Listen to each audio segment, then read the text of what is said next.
Order. Thank you, colleagues, and I'm grateful to all who took part, but we must move on. Demand, as usual, massively exceeds supply. I had notice of a point of order from the Honourable Lady. Yeah, no, come to the Honourable Lady. A point of order, Patricia Gibson. Jeremy. Thank you, Mr. Speaker, for allowing me to make this point of order, advance of which I have given you.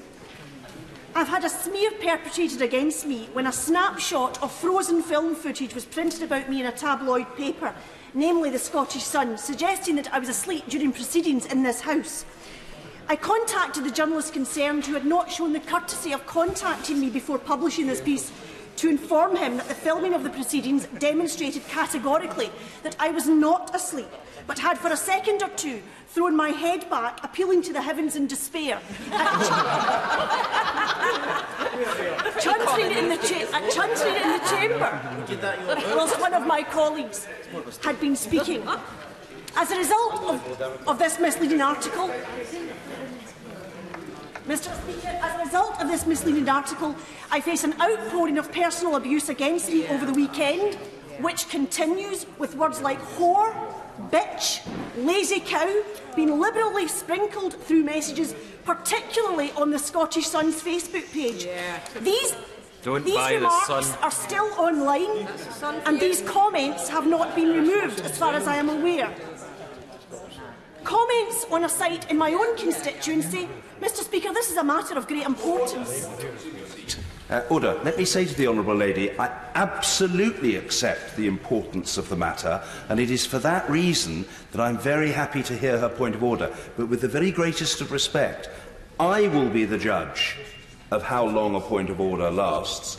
And everything said in this chamber is important. It is not for the Honourable Lady to presume that she has just as long as she wants. There are a lot of other colleagues wishing to speak, a lot of other matters to be debated. I'm extremely sympathetic to the Honourable Lady, and I already have in mind a very sympathetic response. But please don't say to me, it's important, and that means you can go on as long as you like. The answer to that, I'm afraid, is no. Patricia Gibson. The point I wish to make, Mr. Speaker, is that this story was printed, if you can call it that, in an atmosphere of febrile political tension when MP security is a matter of great concern. And this story has been reposted and the comments online continue to sit.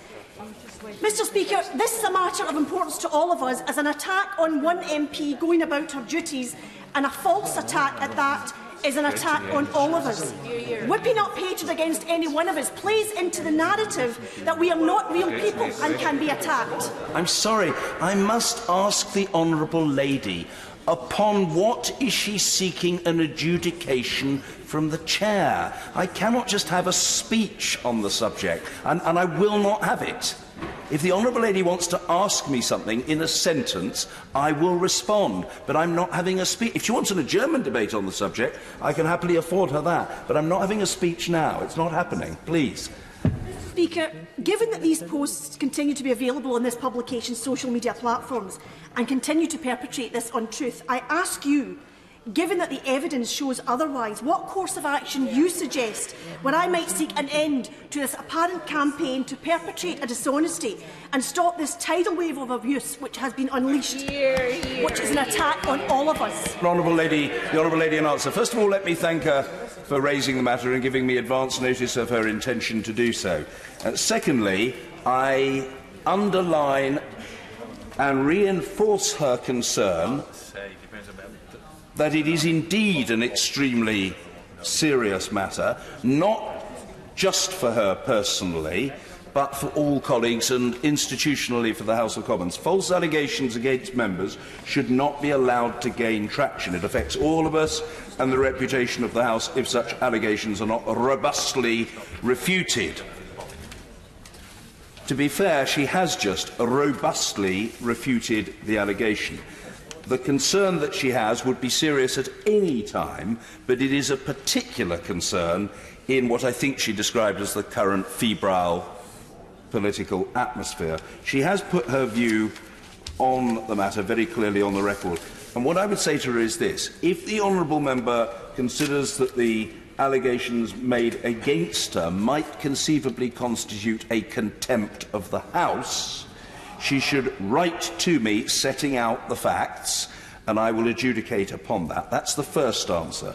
The second answer to the honourable lady is that if she wishes to stage an adjournment debate on this abuse, of which this is an example, but of which there are many other examples, she might find a friendly chair will facilitate an adjournment debate for her, possibly of up to an hour and a half, in which other colleagues could also take part, and in which she would indeed have a full opportunity to make such speech as she judged necessary. Thirdly, I would say to the honourable lady, my advice to her in the short term is to get her hands on a copy of the official report of today's proceedings without delay, as I'm sure she will do, and to ensure that it is circulated to all the outlets responsible for propagating this slur upon her good name. And fourthly, I want to say to the honourable lady, in terms which leave no scope for misunderstanding, that I have got a good vantage point in the chair. I say that to all members and to those observing our proceedings. I have never, in my time in the chair, observing the honourable lady, seen her fall asleep. She is a veritable parliamentary Zebedee.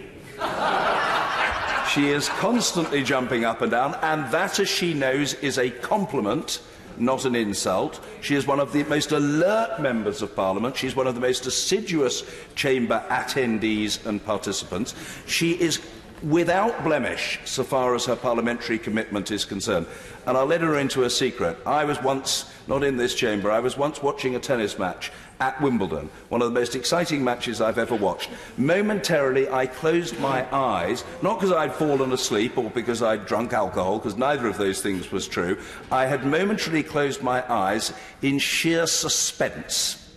In sheer suspense. And the camera caught me, and the next day it was suggested in a newspaper that perhaps I'd fallen asleep. The notion, as the honourable lady knows, that I would fall asleep watching a tennis match is just inherently absurd. So I don't treat it with levity. It's extremely serious. But as far as I'm concerned, it is monstrous and ridiculous, and she should circulate the official report which testifies to the Chair's view of this matter. And I've got a better idea than those other commentators, for the very simple reason that I observe members every day from the Chair, and she wouldn't fall asleep. Amen. End of subject. Period.